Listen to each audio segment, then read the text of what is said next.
името на Отца и Сина и Светата Духа. Момко, тебе думам, стани. Така казал, брати и сестри, Господ Исус Христос на починалия младеж, както се припомнихме в днешното Свето Евангелие.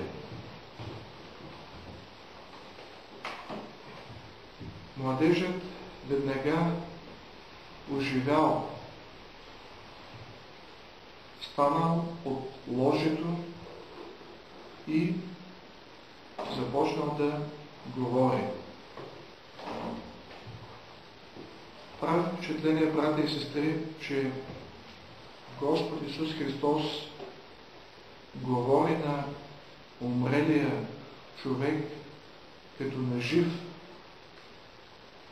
защото действително за Бог всички са живи. Дори тези, които ние считаме, че са умрели.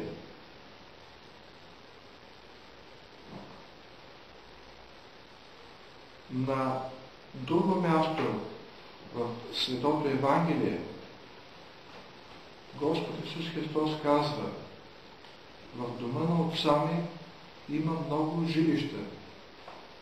Отивам да ви приготвя място и когато ви приготвя, ще дойда да ви взема при себе си. А Светия апостол Павел казва: когато земното наше жилище, тази хижа, се разруши, ние имаме от Бога дом на небесата. Жилище неръкотворно, вечно. Естествено, брати и сестри, е да си задаваме въпроса защо Бог понякога взема при себе си млади хора. Защо не ги изчака да навършат необходимата възраст 80, 90 или 100 години или повече?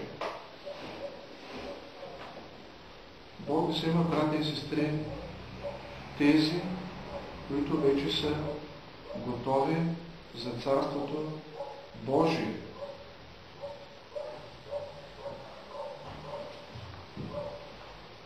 Често пъти взема и други, които не само, че не са готови за Царството Божие, но и не желаят да отидат там и служат за съблазън на останалите хора тук на земята.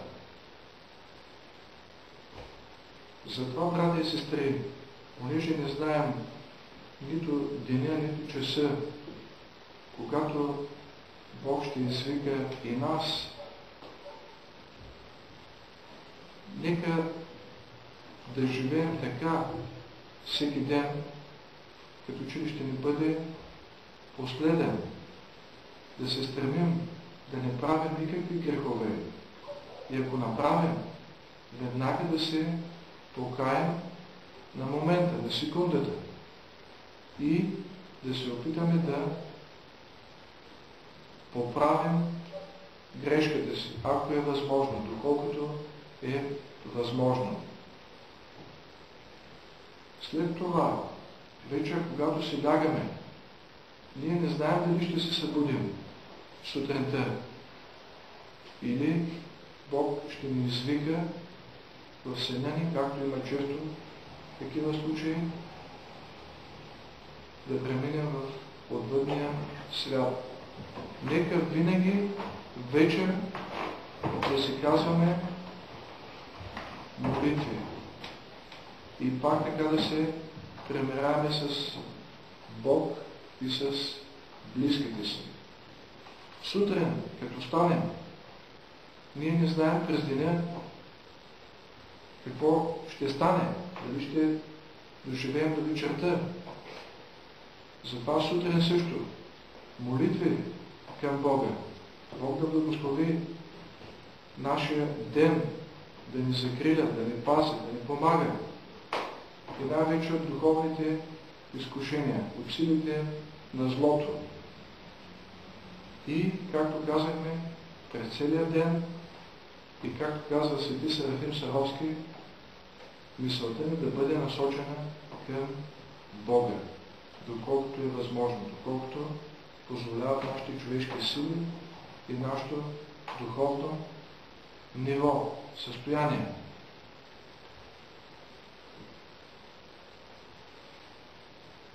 Да се стремим да живеем действително като християни, братя и сестри.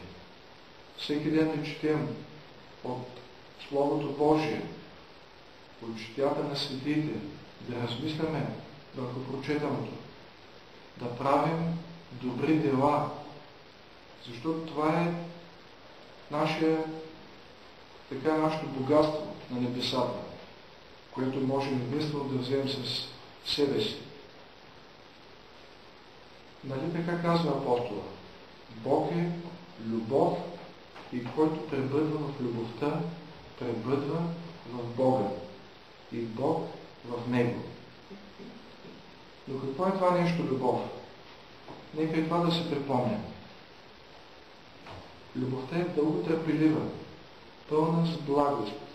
Любовта не завижда, не се превъзнася, не се гордее, не безчинства, не дири своето, не се сърди, зло не мисли, на неправда не се радва, а се радва наистина. Всичко извинява, на всичко вярва, на всичко се надява, всичко претърпява. Любовта никога не отпада. Амин. Амин.